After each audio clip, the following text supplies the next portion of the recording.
students. So I'm back again with the same lesson. Up you go. The first two pages we had completed earlier, so we'll start from the third page. So here we go. Group number 7. Group number 7 included girls from Assam, Manipur, Mizoram, Meghalaya, and Nagaland. These are the northeastern states of India. I was the only teacher from Kendra Vidyalaya in this group.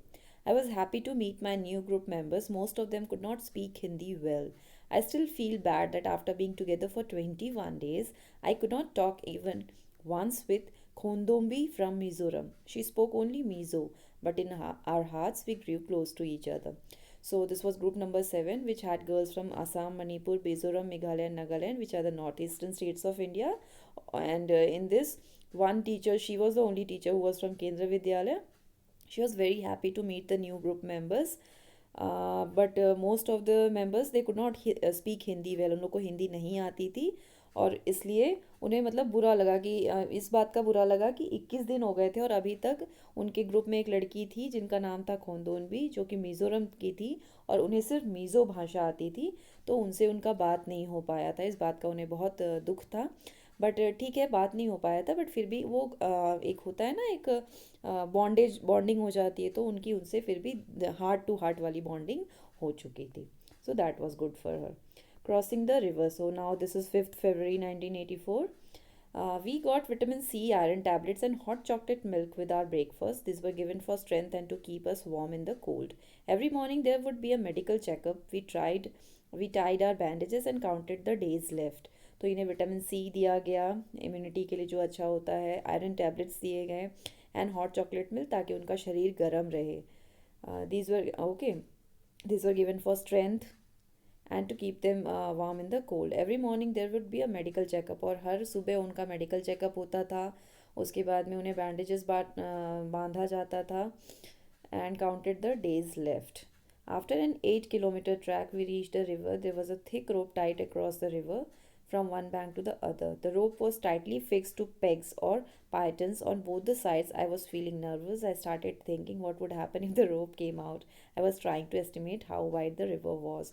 तो एक दिन क्या हुआ, एक 8 kilometre का track था और वो ट्रैक कंप्लीट करने के बाद हम लोग एक रिवर के पास में पहुँचे। वहाँ पे एक मोटी सी रस्सी बंधी हुई थी एक किनारे से दूसरे किनारे तक। जो रस्सी था वो पेग के थ्रू, जो पाइटन था मतलब वो बंधा हुआ था दोनों तरफ पे प्रॉपरली, बट उसको देख के भी उन्हें बहुत नर्वस फील हो रहा था कि कहीं ये अगर रस्सी एक जगह से भी टूट के गिर गया तो पता नहीं ये जो नदी है ये कितनी गहरी है, कितनी चौड़ी है, और इसमें हम लोग गिर जाएंगे तो पता नहीं हमारा क्या होगा, ऐसा वो सोच रही थी। Our instructor tied a rope around his waist and put a sling, which is a type of hook, in it. He then put the sling on the thick rope tied across the river. Walking through the icy water, he went to the other side. No one was ready to step into the fast flowing river. तो उनके जो instructor थे उन्होंने क्या किया, अपने waste में, अपने कमर में उन्होंने एक रस्सी बांधी और एक तरह का हुक उसमें लगा हुआ था। उसके बाद उन्होंने वो हिक को जो हुक था उसको, वो जो मोटी रस्सी लटक रही थी ना वहाँ पे रिवर के ऊपर में जो दोनों तरफ बंधी हुई रस्सी थी, उसमें लटका दिया आपने उसको, स्लिंग को। And he then he walking through the icy water, वो पानी में से चलने लगे। उसके बाद में no one was ready to, उसमें पानी जो था इतना ठंडा था कि कोई उसमें जाना नहीं चाहता था, प्लस वो फास्ट फ्लोइंग था, बहुत तेज़ी से बह रहा था पानी। Everyone was pushing each other to go first, हर कोई एक दूसरे को धक्का देता था कि तू पहले जा, तो तू पहले जा। I stood last in the line hoping that no one would see me, तो उन्होंने सोचा, ये सबसे लास्ट में खड़ी थी तो उन्हें लगा शायद कोई मुझे देख नहीं पाएगा। Just then our instructor came near me with a sling and rope in his hands, और तभी उनके इंस्ट्रक्टर आ गए जिनकी नज़र हर मेंबर के ऊपर थी। तो उन्होंने स्लिंग और रोप का लेकर उनके पास में गया। I knew there was no escape now, और वो समझ गई कि अब मैं इससे बच नहीं सकती। I was ready but did not have the courage. Sir could guess my fears. He called out loudly, "Three cheers for Sangeeta madam," and before I knew it, someone had gently pushed me into the water. तो वो समझ तो गई थी कि उनके पास में अब कोई और चारा नहीं, उन्हें जाना ही पड़ेगा। तो रेडी तो थी वो, बट उनके में करेज नहीं था, ताकत नहीं थी, मतलब इतनी हिम्मत नहीं थी कि वो आगे जा सके। तो उस सर को शायद समझ में आ गया, एक अच्छे लीडर की ये भी एक पहचान होती है कि वो अपने हर टीममेट के बारे में जानते हैं। तो उन्होंने ज़ोर से चिल्लाया कि थ्री चेयर्स फॉर संगीता, उनको बकअप करने के लिए, चेयरअप करने के लिए उन्होंने किया। इससे हमें पता चलता था कि ये जो लेडी जो लिख रही हैं डायरी, इनका नाम क्या है, संगीता नाम है। और इससे पहले कि वो कुछ समझ पाती, उन्हें किसी ने जेंटली पुश कर दिया, धक्का दे दिया पानी में। I felt as if my feet was frozen. I started shivering. My teeth were chattering. I caught hold of the rope and started putting my feet firmly on the riverbed. As I walked further in, the river got deeper and slowly the water reached up to my neck. In the middle of the river, I lost my balance and started slipping.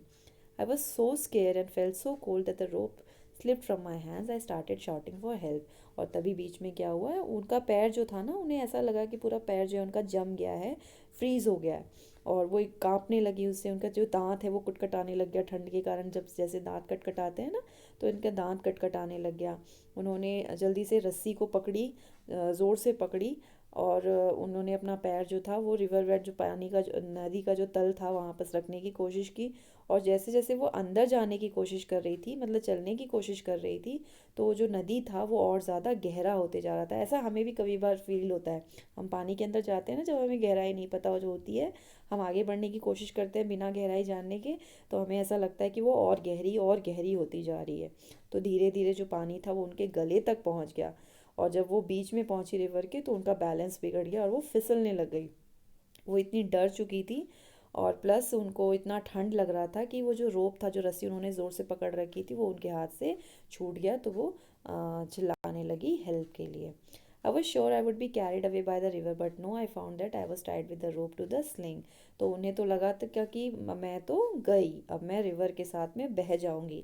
लेकिन starting में जो instructor जी ने कहा किया था ना कि उनका जो वेस्ट था उसमें उन्होंने स्लिंग बांध के दिया था, तो उसके कारण वो खींची रही रोप से। Hold the rope, I could hear the shouts. I somehow manage to get hold of the rope and pull myself forward. तो और सब उनको बोलने लगे कि होल्ड द रोप मतलब रस्सी को पकड़ के रखो। और जब उन्होंने सुना, तब उनको, कई बार क्या होता है कि जब हम डर जाते हैं तो हमारा दिमाग काम करना बंद कर देता है। फिर जब दूसरे उन्हें जब बताया कि जल्दी से रस्सी पकड़ो, रस्सी पकड़ के रखो, तब उन्हें याद आया कि हाँ, मैं रस्सी पकड़ के अपने आप को बचा सकती हूँ। और फिर उन्होंने अपने आप को सामने की तरफ खींचा।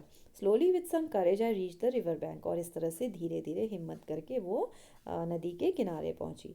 आई felt a special kind of happiness as I came out of the water. Happiness on finishing a challenging task. Now standing on the bank, I was calling out to the others to hold the rope tightly. और जब वो वहाँ पर पहुँची नदी के किनारे, तो उन्हें एक तरह की स्पेशल खुशी की फीलिंग आई। खुशी किस बात की, कि उन्होंने इतना चैलेंजिंग टास्क इतने अच्छे से कर पाई वो अपनी हिम्मत से। उसके बाद जब वो बैंक पे खड़ी थी, किनारे पे खड़ी थी, तो उन्होंने सबको, वो भी सबके लिए शाउट करने लगी कि तुम लोग रोक को क्या करो, रस्सी को। जैसा बाकी लोग उनके लिए चेयरअप कर रहे थे, वैसी वो अपने पीछे वालों के लिए चेयरअप करने लगी।